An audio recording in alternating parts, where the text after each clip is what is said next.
सबसे पहले हम पेपर का बेसिक स्ट्रक्चर समझ लेते हैं। तो यूपीएससी ने 7 सेक्शन ए सेक्शन भी दिए हैं हमेशा की तरह, और 4 टॉपिक्स हैं। कैंडिडेट को हर सेक्शन में से कोई एक टॉपिक चूज करना है और टोटल 2 एस्से लिखने हैं।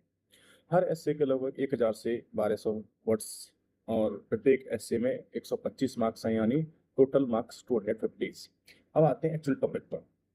From the section number A, तो जो पहला टॉपिक है वो टॉपिक का नाम है oxymorons reflect the ironies of life. Yes, this is the correct. अब ये टॉपिक पहली नज़र में काफ़ी एब्स्ट्रैक्ट लगता है। यहाँ यूपीएससी बेसिकली हमसे ये contradictions and ironies of the human life understanding करने के लिए कह रहा है। अब इसे हम इंडिविजुअली लाइफ से लेकर के सोसाइटी, पॉलिटिक्स, इकोनॉमिक्स, मोबिलिटी और इवन इंटरनेशनल रिलेशन तक हम कनेक्ट कर सकते हैं। और वहीं पर अगर दूसरा टॉपिक देखें, दूसरा टॉपिक था हमारा अ grateful mind is a very beautiful. हाँ, यह टॉपिक कॉम्परेटिवली सिंपल दिखाई देता है, लेकिन सिंपल टॉपिक का मतलब ऐसे इजी नहीं होता। आप ग्रेटिट्यूड को philosophy, ethics, relationships, leadership, speciality और सोशल हार्मोनी से कनेक्ट भी कर सकते हैं। अर्थात अगर हम कैंडिडेट के पास मल्टी डायमेंशनल थिंकिंग है तो इस टॉपिक में काफ़ी अच्छी तरीके से लिखा जा सकता है। इट्स डिपेंड ऑन थिंकिंग्स, आप कितने डेप्थ में सोच पाते हैं। तीसरा टॉपिक एक इम्पोर्टेंट था सेक्शन ऐसे ही, theorem is a changed the birth. Like ये एक बहुत ही शानदार टॉपिक है, और यहाँ पर डिस्कस कर सकते हैं circumstances and the transformation of the advertise. किसी तरह के व्यक्ति या सोसाइटी को बदल देना बेसिकली। एक ही चीज अलग अलग परिस्थितियों में कॉम्प्लीमेंटली डिफरेंट फॉर्म में आती है, यही इस फॉर्मेट में पूछा गया। और वहीं पर अगर चौथे टॉपिक की बात करें तो वो टॉपिक बड़ा इंटरेस्टिंग था मेरा भी। When two elephant fight it is a great grass to get temperate. अर्थात लाइक अगर मेरे हिसाब से पूछे तो सेक्शन ए में ये टॉपिक सबसे ज्यादा रिलेटेबल है हम सब के लिए। टाइम एप्लीकेशन, आप war, geopolitical, political conference, corporate corporation, institution conflicts of the common peoples भी पढ़ने वाले इम्पैक्ट भी जोड़ सकते हैं। यानी पावर स्ट्रगल ऊपर होता है, लेकिन उसका मैक्सिमम कॉस्ट अक्सर नीचे वाले लोग, ऑर्डिनरी लोगों को पे करना पड़ता है। और भी बहुत कुछ है, इसमें हम डिस्कस करते हैं सेकंड पार्ट में। B, let me come on the section number B. अब आते हैं सेक्शन बी पर। तो जो पहला टॉपिक है वो था nature is the symbol of the spirit. अर्थात एक सिंपल शब्दों में मैं आपसे एक बात कहूँ तो ये टॉपिक फिलोसफी, स्पिरिचुअलिटी और एनवायरनमेंट तीनों को कनेक्ट करता है। Indian philosophy, ecology, sustainability, development, human natural relationship और स्पिरिचुअल कॉन्सनेसेंस एंड द डायमेंशंस को बहुत ज्यादा एक्सप्लोर किए जा सकते हैं। Like this is the best ever topic. और अगर इसके अगले वाले टॉपिक की बात करें तो वो भी इंटरेस्टिंग था। If well educated mind is will always have a more question than the answer. अर्थात ये एजुकेशन और सर्कलिंग थिंक पर एक शानदार टॉपिक है। एजुकेशन का ऑब्जेक्ट केवल आंसर याद करना ही नहीं है। एजुकेशन का ऑब्जेक्ट मतलब है कि आपके मन में बहुत सारे प्रश्न भी आने चाहिए।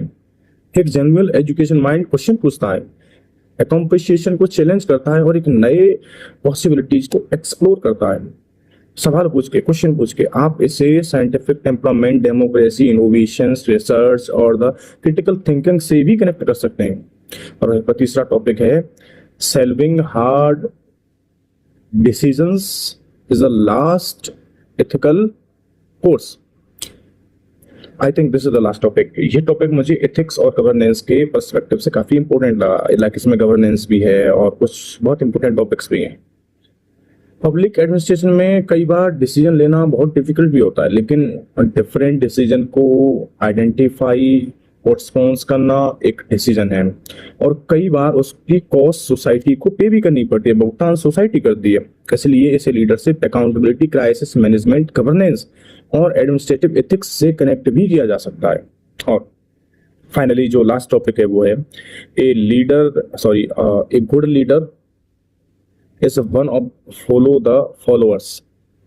ये एक वेरी इंटरेस्टिंग लीडरशिप टॉपिक है। नॉर्मली हम सोचते हैं कि लीडर्स वो जो लोग होते हैं जो लीड करते हैं बेसिकली, लेकिन यूपीएससी यहाँ एक डिफिकल्ट पर्सपेक्टिव देख रहा है। क्या एक अच्छा लीडर पहले आपने फॉलोवर को सुनता नहीं है? इस टॉपिक को आप perspective leadership, empathy, democracy, democratic decisions, making of the responsibility governance और द सर्वेंट लीडरशिप से कनेक्ट भी कर सकते हैं। आई थिंक इन सारे टॉपिक्स को डिस्कस करने के बाद में एक चीज हमारे सामने निकल के आती है, वो ओवरऑल अगर हम पूरे पेपर को कलेक्टिवली देखें तो मेरा जो असाइनमेंट है वो है कि पेपर नॉलेज ओरिएंटेड कम और थ्योरी ओरिएंटेड ज्यादा है। यहाँ केवल फैक्ट, क्वोटेशंस और एग्जांपल याद करके हाई स्कोर करना डिफिकल्ट है। आपको इंटरप्रेशंस और dimensions, examples plus logical flow चाहिए, और यही यूपीएससी एसए का एक रियल डिमांड है। आई थिंक मेरे हिसाब से पेपर का डिफिकल्टी लेवल मॉडरेट और डिफिकल्ट है। डिफिकल्ट इसलिए नहीं है क्योंकि टॉपिक्स बहुत कॉम्प्लिकेटेड है, बल्कि इसलिए भी है क्योंकि टॉपिक बहुत एब्स्ट्रैक्ट और फिलोसफिकल है। और एब्स्ट्रैक्ट टॉपिक में सबसे बड़ा चैलेंज होता है आप टॉपिक को समझते कितना है और उसके डायमेंशंस में हम कितना एक्सप्लोर कर सकते हैं। एस्पिरेंट के लिए सबसे बड़ी सीख यहाँ पर क्या होनी चाहिए? इस पेपर में एक बहुत क्लियर मैसेज मिलता है, लाइक ऐसे प्रिपरेशन का मतलब सिर्फ टॉपिक्स प्रिपरेशन करना नहीं होता है। ऐसे preparation means preparing yourself to thinking with the mind. हर प्रोस्पेक्ट टॉपिक को पढ़ने से पहले खुद को कम से कम 5 सवाल पूछिए, जो मैं पूछता हूँ, like what is this meaning, why this matter, and where can see it the real life, also what is difference with the dimensions, and finally what is the way of the forward. अगर आप इन questions को थ्रोअपली सोचने की habit develop कर लेते हैं तो आपके एसेस नेचुरली मैच्योर होने लगेंगे।